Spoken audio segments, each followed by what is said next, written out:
Hello everybody, welcome to iExamB. I am Vidhika, Law Faculty at iExamB. Title पढ़ के आप ये समझ गए होंगे कि हम इस वीडियो में क्या डिस्कस करने वाले हैं। आज इस वीडियो में I am going to discuss how you can prepare for SEBI legal by self study. I am not going to say कि आप एक कोर्स लो।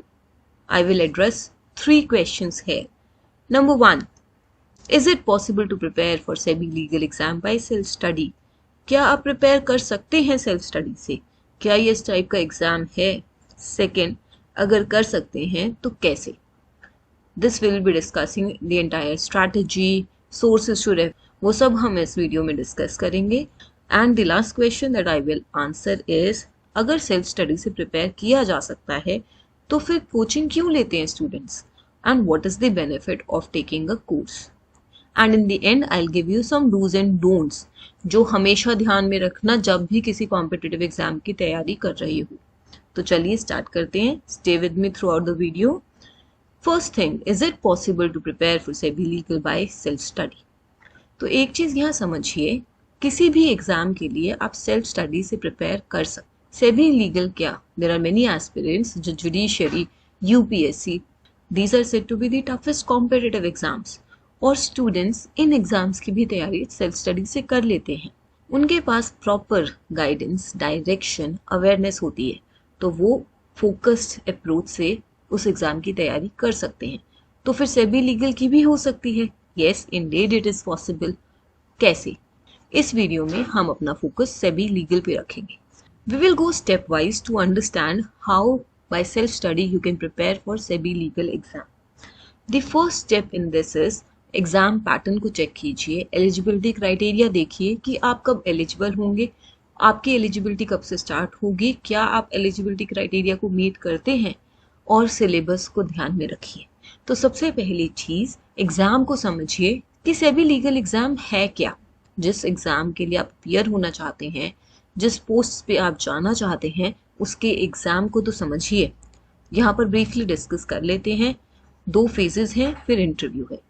फेज 1 में 2 पेपर है, फेज 2 में भी 2 पेपर है। फेज 1 पेपर 1 QREGA है, 80 क्वेश्चंस हैं, 100 मार्क्स के, कट ऑफ 30% है।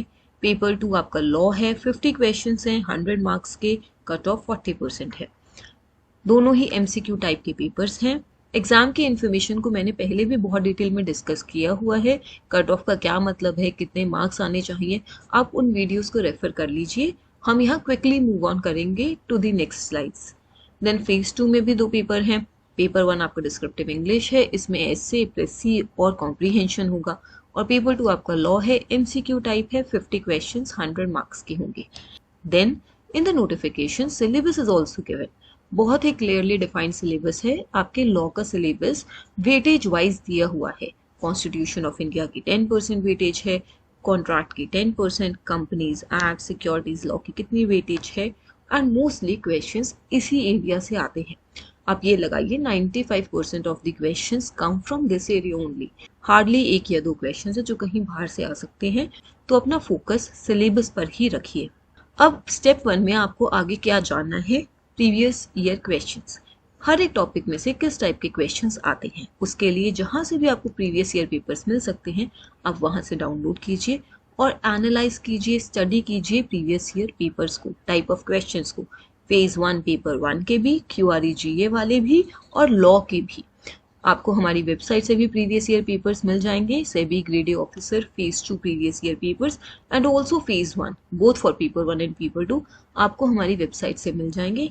यहाँ पर अगर आप देखेंगे तो these show the paper 2 phase 2, paper 1 phase 1, paper 2 phase 1, सब आपको मिल जाएगा। आप हमारी वेबसाइट पर जाकर देख सकते हैं। तो जब आपको अब एग्जाम के बारे में पता चल गया है, एग्जाम पैटर्न पता चल गया है, किस तरीके के क्वेश्चंस आते हैं ये भी पता चल गया है, next step that you have to follow is do your SWOT analysis. SWOT का मतलब है strength, weakness, opportunities and threats. Majorly हम स्ट्रेंथ और वीकनेसेस पे फोकस करेंगे। स्ट्रेंथ्स यानी कि आपको कौन सा सब्जेक्ट आता है, कौन सा आपके लिए स्कोरिंग हो सकता है, आपकी इंग्लिश सही है, आपकी रीजनिंग सही है, आपका GA अच्छा है क्योंकि आप बाकी एग्जाम्स के लिए भी प्रिपेयर कर रहे थे। आपकी स्ट्रेंथ्स क्या हैं और आपकी वीकनेस क्या है। सब्जेक्ट वाइज स्ट्रेंथ्स भी देखिए, सब्जेक्ट वाइज वीकनेस भी, and then topic wise as well. Law में आपको कॉर्पोरेट सिक्योरिटीज लॉ अच्छा लगता है, आपने वो पढ़ा हुआ है, अच्छे से समझ आया हुआ है। On the contrary procedural laws नहीं समझ आते हैं।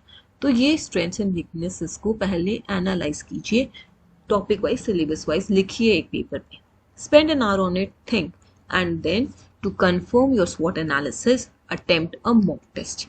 एक मॉक टेस्ट दीजिए, देखिए उसमें क्या स्कोर बन रहा है, प्रीवियस ईयर क्या कट ऑफ रही है, उस हिसाब से क्या आप उस कट ऑफ को क्रॉस कर पा रहे हैं या यू आर मिसिंग इट, और अगर आप मिस कर रहे हैं तो उसको कैसे इम्प्रूव किया जा सकता है, फिर उस पर काम करेंगे।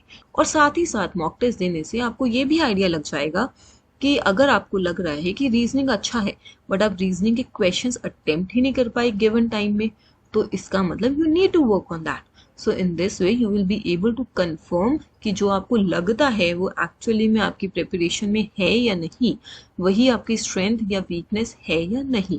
मॉक टेस्ट के लिए आप हमारी वेबसाइट पर जा सकते हैं। You can earn mock test from our website. आपको फेज 2, फेज 1 के लॉ के मॉक टेस्ट, आपको पेपर 1 के मॉक टेस्ट सब हमारी वेबसाइट से मिल जाएंगे।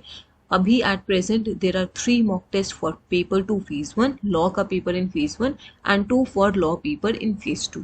जो फेज 2 के हैं वो थोड़े मॉडरेट टू डिफिकल्ट के हैं, जो फेज 1 के हैं वो इजी टू मॉडरेट हैं। एग्जाम में जिस टाइप के क्वेश्चंस आते हैं, जिस लेवल के क्वेश्चंस आते हैं, उसी हिसाब से ये बनाए हुए हैं।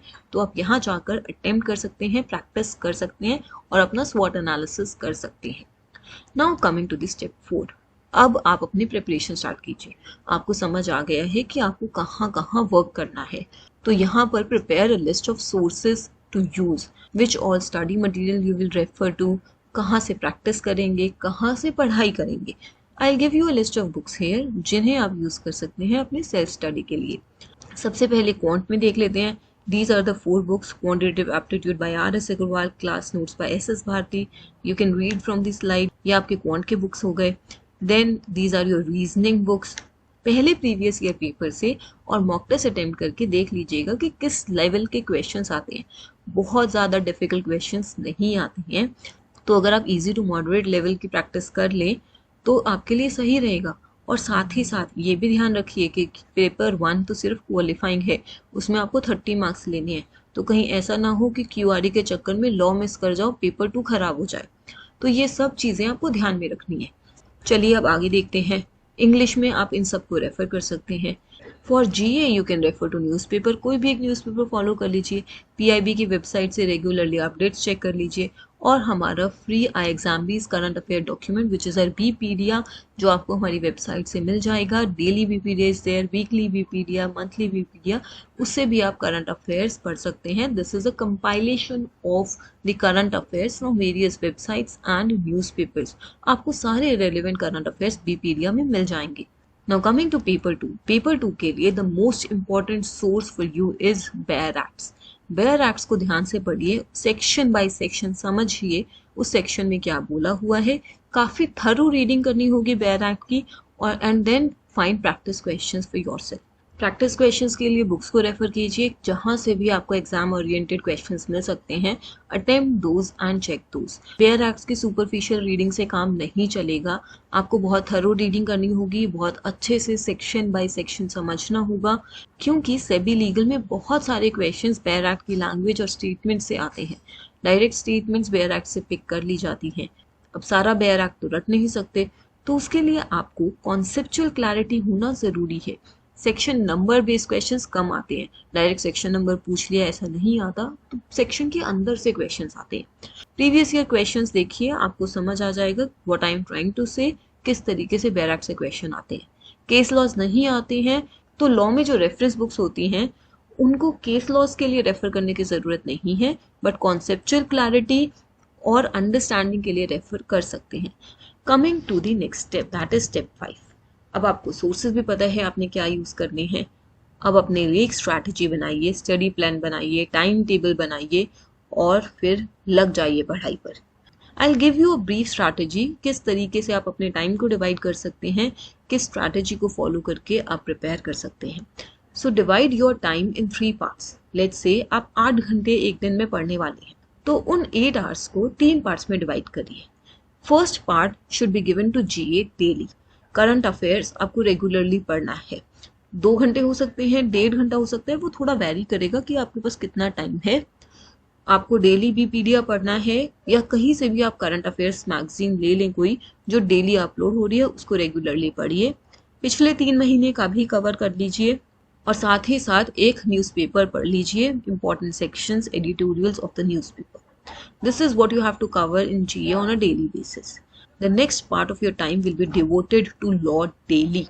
आपको डेली लॉ पढ़ना ही है। पेपर 2 फेज 1 में और फेज 2 में लॉ का है और आप लीगल ऑफिसर की पोस्ट के लिए अप्लाई कर रहे हैं तो लॉ को तो रोज पढ़ना है।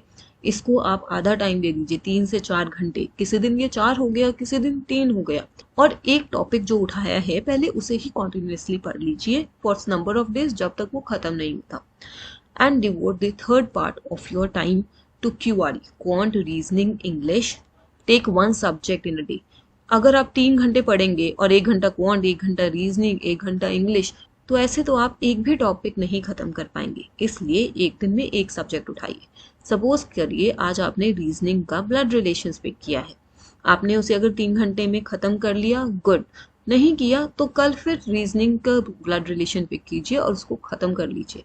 On the third day, pick a topic of English or quant depending upon your strong and weak areas, depending upon the things that you need to work on. And keep Sunday for revision, for practice, for MT. और Sunday को descriptive English की भी तैयारी कीजिए। एक Sunday को ऐसे लिख दिया, अगले संडे को प्रेसी की प्रैक्टिस कर ली, थर्ड संडे को कॉम्प्रिहेंशन की प्रैक्टिस कर ली। So keep Sundays for revision, for practice, for attempting mock test.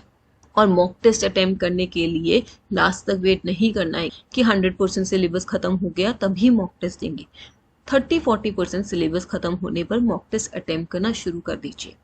तो इस स्ट्रैटेजी को यूज करके अपने लिए एक स्टडी प्लान बनाइए। उस स्टडी प्लान में मेंशन कीजिए कि आज मुझे ये टॉपिक पढ़ना है जीए में, this topic I have to study in law and this I have to study in English और रीजनिंग और क्वांट। और इस तरीके से give yourself a time table, a study plan. अगर आपको स्टडी प्लान बनाने में कोई दिक्कत आ रही है, आपको नहीं समझ आ रहा कैसे आप अपने आप को एक 3 मंथ्स का स्टडी प्लान देकर उसे टारगेटेड अप्रोच के साथ फॉलो कर सकें, so here I have come to your rescue. Do you need a study plan? I am ready to give you a study plan specially customized and personalized for you. All you have to do is fill the details in the Google form which is attached below and get your customized study plan based on your requirements. इस Google form में आपको क्या क्या भरना पड़ेगा? सबसे पहले आपको ये फिल करना होगा कि आप कितना टाइम अपनी स्टडीज को डिवोट कर सकते हैं। अगर आप फ्रेशर हैं तो हो सकता है आप 8 से 10 घंटे रोज पढ़ सकें। अगर आप वर्किंग प्रोफेशनल हैं तो हो सकता है आप वीकडेज पर 4 घंटे दे पाएं और वीकेंड पर 8 घंटे दे पाएं। तो ये आपको मेंशन करना पड़ेगा। The next thing is your strong and weak subjects. आपको क्वांट, रीजनिंग, इंग्लिश में से कौन सा सब्जेक्ट ऐसा लगता है कि आपका स्ट्रॉन्ग है। आपका अगर रीजनिंग ठीक है, give percentage. English 70%, reasoning 30%, quant 10% और मे बी 0%। तो आपको अपने सब्जेक्ट्स को अपने अंडरस्टैंडिंग के अकॉर्डिंग एक स्ट्रेंथ परसेंटेज देनी है। Then the third question will be your strong in weak areas in law.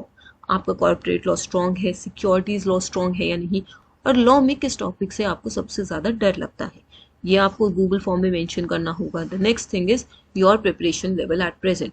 आपने इससे पहले कोई भी कॉम्पिटिटिव एग्जाम नहीं दिया है, आप बिल्कुल फ्रेशर हैं, तो आपको अपना प्रिपरेशन लेवल बिगिनर मेंशन करना होगा। हो सकता है आपने लास्ट ईयर का एग्जाम दिया हो या आप ऑलरेडी जुडिशियरी की तैयारी कर रहे हो, आपने लास्ट ईयर IBPS का एग्जाम दिया हो, तो इस हिसाब से आपका preparation level for SEBI legal कितना है एट प्रेजेंट वो भी आपको मेंशन करना होगा। And the next thing that you have to tell me is any specific queries or point of concerns that you have or any specific thing that you want in your customized study plan. Once you have mentioned all these details, you will get a personalized study plan on your email and you can start your dedicated preparation for this upcoming exam. This is what I can do for you right now if you want to prepare on your own for SEBI legal exam. तो अब यहाँ पर हम 2 questions को address कर चुके हैं। SEBI legal के लिए सेल्फ स्टडी से तैयारी हो सकती है या नहीं और कैसे हो सकती है। Now let's understand the third question quickly. I will not take much time for this question. तो स्टूडेंट्स फिर कोचिंग क्यों लेते हैं, उसका क्या बेनिफिट होता है उनके लिए? So here let me tell you one thing. First thing why students go for coaching is to get crisp, concise and relevant content. मैंने आपको सोर्सेज बता दिए हैं, उनमें एक एक बुक काफ़ी बड़ी है हो सकता है आप कोई और सोर्सेज भी यूज़ कर रहे हो, कुछ ब्लॉग्स यूज़ कर रहे हो, कुछ यूट्यूब चैनल्स यूज़ कर रहे हो, प्रैक्टिस क्वेश्चंस के लिए कुछ स्पेसिफिक बुक्स रेफर कर रहे हो, अगर आपको किसी ने गाइड कर दिया that is good. But otherwise a lot of students go for course because वहाँ से उनको क्रिस्प, कंसाइज, रेलिवेंट कंटेंट मिल जाता है, तो उनका टाइम खराब नहीं होता। They can prepare faster and they can practice more, revise more. The second reason is doubt clarification या लाइव क्लासेस में अंडरस्टैंडिंग मिल जाती है। अब ऐसा होता है कि कुछ स्टूडेंट्स खुद पढ़ रहे हैं, कोई डाउट आ गया तो उसको गूगल सर्च करेंगे, उसको सोशल मीडिया पे ढूंढेंगे, यूट्यूब पे ढूंढेंगे, और उससे क्या होता है, पहले तो आपका बहुत सारा टाइम खराब होता है और दूसरा पॉसिबिलिटी ऑफ डिस्ट्रैक्शन। कोर्स में आप डायरेक्ट फैकल्टी से डाउट्स क्लैरिफाई कर सकती हैं। कोर्स में आपको रिविजन डॉक्यूमेंट्स मिल जाते हैं, समरी शीट्स मिल जाती हैं, जिससे आप एग्जाम के टाइम में बहुत क्विकली रिवाइज कर सकते हैं। आपको कोर्स में बहुत सारे प्रैक्टिस क्वेश्चंस मिल जाते हैं, मॉक टेस्ट मिल जाते हैं, एक जगह पे आपको collection of questions, collection of mock test मिल जाता है, जिससे आप एग्जाम एनवायरनमेंट को फेस कर पाते हैं और अपने आप को उस सिचुएशन में बार बार एंटर करके उसकी प्रैक्टिस करके आप एग्जाम के टाइम पर ज़्यादा पैनिक नहीं करते हैं। The next reason students go for coaching is for regular guidance and motivation.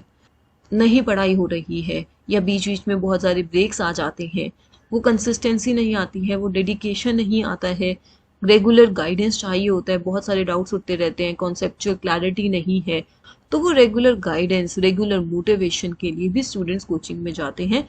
Also with the help of one course you can prepare for multiple exams. तो अब सेबी लीगल और IBPS SO लॉ की ही बात कर लो, दोनों में ऑलमोस्ट 80-85% थिंग्स कॉमन है। तो स्टूडेंट एक कोर्स लेकर मल्टीपल एग्जाम्स की तैयारी करने की कोशिश करते हैं, क्योंकि काफ़ी हद तक 75-80% कंटेंट आपको काफ़ी एग्जाम्स में कॉमन मिलेगा, किसी में कुछ चीज़ कम ज़्यादा हो सकती है। And another reason is students को समझ नहीं आ रहा होता कहाँ से स्टार्ट करें, कैसे पढ़े, इतना सारा कंटेंट है, इतनी सारी बुक्स हैं, डर लग जाता है। तो उसके लिए स्टूडेंट्स एक focus, targeted approach with limited sources पढ़ने की कोशिश करते हैं। उन्हें समझ आता है कोर्स में कि कहाँ से स्टार्ट करना है, कैसे पढ़ना है, कैसे स्टार्ट करना है। So these are some of the reasons जिसकी वजह से स्टूडेंट्स कोर्स लेते हैं। हर स्टूडेंट के अलग रीजंस हैं, किसी को टेस्ट चाहिए, किसी को कंटेंट चाहिए, किसी को गाइडेंस चाहिए। iExamBee also provides SEBI legal online course and we provide all these things in our course. We help you prepare 50% faster through a crisp, concise content, through our doubt clarification live classes, through summary sheets, mock tests, our regular guidance and motivation sessions. तो अगर आप ऐसे student हैं जो self study नहीं कर पा रहे हैं या आपके पास प्रॉपर गाइडेंस, प्रॉपर डायरेक्शन नहीं है, तो आप कोर्स भी चेक कर सकते हैं। Now let's come to the final part of our slides, the dos and don'ts जो आपको ध्यान रखने चाहिए किसी भी एग्जाम की प्रिपरेशन के वक्त। The first thing that you should not do is Hunt social media. आपको बहुत सारा इन्फॉर्मेशन मिल जाएगा सोशल मीडिया पे, आप इन्फॉर्मेशन कलेक्ट करते रहो, ये भी यहाँ से डाउनलोड कर लो, वो चीज़ वहाँ से डाउनलोड कर लो। सेम टॉपिक पर आपने 5 डॉक्यूमेंट्स डाउनलोड कर लिए, आप एक पर्टिकुलर डॉक्यूमेंट पे ट्रस्ट ही नहीं कर रहे हो, तो आपने अपने पास इतना इन्फॉर्मेशन कलेक्ट कर लिया कि आपके पास टाइम ही नहीं है उतना इन्फॉर्मेशन पढ़ने का। तो इस तरीके से don't Hunt social media, instead check out few good resources, get down to study from those resources, trust the sources chosen. Spend time, analyse करो कहाँ से क्वेश्चंस आए हैं, कैसे पढ़ाई की है, सक्सेस स्टोरीज देखो पिछले स्टूडेंट्स ने कैसे क्लियर किया है एग्जाम, और फिर अपने हिसाब से समझ के कुछ सोर्सेज कलेक्ट करो और उन्हीं सोर्सेज से पढ़ाई करो। बार बार अलग अलग सोर्सेज को रेफर मत करो। और क्या नहीं करना चाहिए, कोई फोकस नहीं है, कोई डायरेक्शन नहीं है। आज कॉन्स्टिट्यूशन के पहले 10 आर्टिकल पढ़ लिए, कल कंपनीज एक्ट के 10 सेक्शन पढ़ लिए, आज आधा चैप्टर ब्लड रिलेशन कर लिया, कल आधा चैप्टर पजल्स कर लिया। तो कोई फोकस ही नहीं है, कोई डायरेक्शन नहीं है, हैफिजार्ड मूव कर रहे हो। ऐसा नहीं करना है। What you should do is take a focused approach, don't be misled by various things that are present on the social media. Again I will be telling you कि यहाँ पे अपने लिए स्ट्रैटेजी बना लो, स्टडी प्लान बना लो और फिर उस हिसाब से तैयारी करो। फिर उसके बाद अपनी स्ट्रैटेजी को रोज रोज नहीं बदलना है। आज आपने एक स्ट्रैटेजी सुनी, हाँ ये अच्छी लग रही है, ये मेरे हिसाब से है, तो इसके अकॉर्डिंग तैयारी शुरू कर दी, और कल किसी और की स्ट्रैटेजी सुनी, अपने फ्रेंड्स की ही सुनी या किसी और गाइडेंस एक्सपर्ट की सुनी, और उसके बाद अपनी स्ट्रैटेजी चेंज कर दी। ऐसा मत कीजिए। Follow one strategy that is best for you, that best suits you. देख लो 4-5 स्ट्रैटेजीज, दोस्तों से समझ लो वो क्या फॉलो कर रही हैं, और उसके बाद जो आपको फिट बैठ रहा है अपनी स्ट्रैटेजी सोच समझ के बना लो और फिर उसको फॉलो करो। Then some of the students don't go for mentorship और गाइडेंस। कुछ को ऐसा लगता है कि खुद कर लिया हो जाएगा, हो जाता है, ऐसा नहीं है, बट मेंटर्स या गाइडेंस एक्सपर्ट्स आपके लिए चीज़ें आसान बना देते हैं क्योंकि वो रेगुलर टच में है उस एग्ज़ाम से, क्योंकि वो चेंजेस के साथ रेगुलर टच में है। आई एम नॉट सेइंग कि आप किसी कोर्स को लेकर वहीं पर मेंटर्स बनाओ। किसी ने पहले ही एग्ज़ाम क्लियर किया हुआ है या फिर कोई पहले एग्ज़ाम के लिए अपीयर हुआ है, कोई भी ऐसा पर्सन जो आपको प्रॉपरली उस एग्ज़ाम से रिलेटेड गाइडेंस दे सके, आपको मेंटरशिप दे सके कि कैसे आप एग्ज़ाम क्लियर कर सकते हैं। आपका पर्पस यहाँ पर यही है कि आपको सेबी लीगल ऑफिसर बनना है, तो वो कैसे बनोगे, उसकी गाइडेंस कहाँ से मिलेगी वो आप देख सकते हो। So that is what you have to do. Take the help of mentor if you need it. Another thing that you should not do is focusing only on theory. बस पढ़ते गए सारे सब्जेक्ट्स खत्म कर लिए, मॉक टेस्ट दिए ही नहीं, practice की ही नहीं, तो उससे एग्जाम में जाकर एप्लीकेशन पार्ट नहीं हो पाता। आपने सारा का सारा कॉन्स्टिट्यूशन पढ़ लिया पर आपने उसके क्वेश्चंस प्रैक्टिस नहीं किए। अब एग्जाम में जब क्वेश्चंस आएंगे ना, तो जो आपके दिमाग में सारा कंटेंट है उसको अप्लाई करने में बहुत दिक्कत आ जाएगी। That's why practice along with theory reading and at the end students only attempt mock test. तो अभी तो मैं बोल रही थी मॉक टेस्ट दो, now I am saying don't give mock test. नहीं, ऐसा नहीं कह रही हूँ मैं। I am saying give mock test but at the same time analyse. 1 घंटे का मॉक टेस्ट दिया, उसमें स्कोर देखा और चलो जी, नहीं, ऐसा नहीं करना है।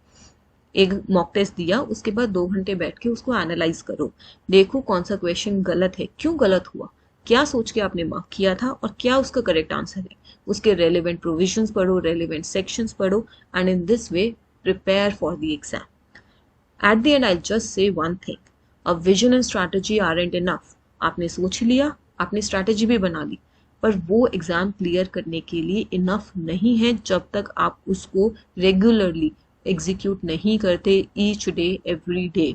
अगर सिर्फ सोच के हो जाता तो जितने भी लोग एप्लीकेशन फॉर्म फिल कर रहे हैं उन सब का एग्जाम क्लियर हो जाता।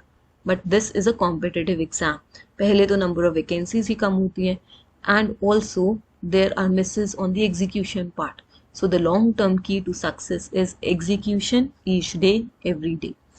आई hope this session was helpful to you. अगर आपकी कोई भी क्वेरीज हैं, कोई भी डाउट्स हैं, आप नीचे कमेंट बॉक्स में लिख सकते हैं। आप हमें रीच आउट भी कर सकते हैं इस नंबर पर। Subscribe to our channel, stay tuned, thank you.